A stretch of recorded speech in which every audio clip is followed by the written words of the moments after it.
1990-ല് 1 kilo സ്വർണം കൊണ്ട് മാരുതി 800 വാങ്ങാമായിരുന്നു. ഇപ്പോഴോ പൊന്നിന്റെ പവറെ. കഴിഞ്ഞ ദിവസം സ്വർണവില വീണ്ടും റെക്കോർഡ് ഭേദിച്ചിരുന്നു. ന്യൂയോർക്കില് സ്വർണ ഫ്യൂച്ചറുകള് ഔൺസിന് $3065.09 എന്ന ചരിത്രത്തിലെ എക്കാലത്തെയും ഉയർന്ന നിരക്കിലെത്തി.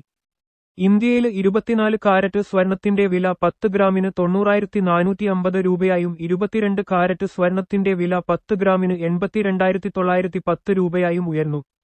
തുടർച്ചയായ മൂന്നാം ദിവസവും വില ഉയർന്ന് വ്യാഴാഴ്ച 10 ഗ്രാമിന് 89,796 രൂപ നിരക്കിലായിരുന്നു സ്വർണം വ്യാപാരം നടത്തിയിരുന്നത്. കഴിഞ്ഞ ആഴ്ച ആഗോളതലത്തില് സ്വർണത്തിന്റെ വില ആദ്യമായി ഔൺസിന് $3000 കവിഞ്ഞു.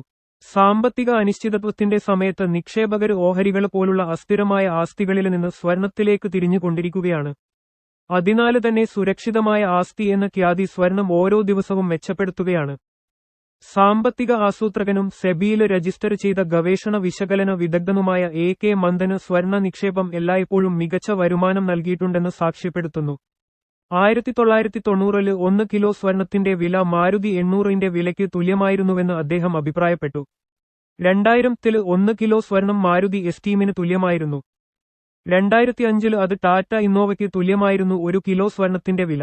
2010 ആയപ്പോഴേക്കും 1 കിലോ സ്വർണത്തിന്റെ മൂല്യം ഫോർഡ് ഫോർച്യൂണറിന് തുല്യമായി. 2019-ല് അത് ഒരു BMW X1-ന്റെ മൂല്യത്തിലെത്തി. കാലക്രമേണ സ്വർണത്തിന്റെ മൂല്യം ഗണ്യമായി വർദ്ധിക്കാനുള്ള സാധ്യതയാണ് ഇത് തെളിയിക്കുന്നത് എന്നും മന്ദന് അഭിപ്രായപ്പെട്ടു. 2040 വരെ 1 കിലോ സ്വർണം സൂക്ഷിക്കാനായാല് ഒരു പ്രൈവറ്റ് ജെറ്റ് വാങ്ങാം എന്നും അദ്ദേഹം ചൂണ്ടിക്കാട്ടി. 2025-ല് സ്വർണം എക്കാലത്തെയും ഉയർന്ന നിരക്കിലെത്തിയത് 16 തവണയാണ്. 4 തവണ ഔൺസിന് $3000 എന്ന നിരക്ക് കവിഞ്ഞു.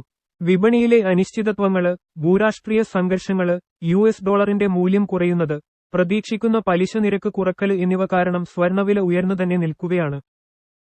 സാമ്പത്തിക അനിശ്ചിതത്വങ്ങള് ഈ നിലയ്ക്ക് തുടരുകയാണെങ്കില് സ്വർണം മുകളിലേക്ക് പോകുന്ന പ്രവണത തുടരുമെന്നാണ് വിദഗ്ധര് ചൂണ്ടിക്കാട്ടുന്നു.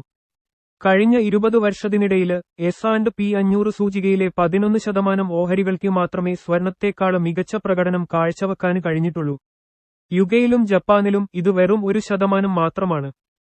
ഇന്ത്യന് ഓഹരികള് മികച്ച പ്രകടനം കാഴ്ചവച്ചിട്ടുണ്ടെങ്കിലും സ്വർണവുമായി താരതമ്യപ്പെടുത്തുമ്പോൾ കുറവാണ്. ഈ കാലയളവില് NSE 500 സൂചികയിലെ ഏകദേശം 57% ഓഹരികളും സ്വർണത്തിന്റെ പ്രകടനം മോശമാക്കിയിട്ടുണ്ട്. കഴിഞ്ഞ 25 വർഷത്തിനിടയില് സ്വർണം 12.55% വാർഷിക വരുമാനം നേടി. BSE സെൻസെക്സ് നേട്ടമായ 10.73% നെക്കാള് മുന്നിലാണിത്. സ്വർണത്തിന്റെ പ്രകടനം മറികടക്കുക എന്നത് ഓഹരി വിപണിക്ക് ഒരു വെല്ലുവിളി നിറഞ്ഞ കാര്യമാണെന്നത് ഇതില് നിന്ന് തന്നെ വ്യക്തമാണ്.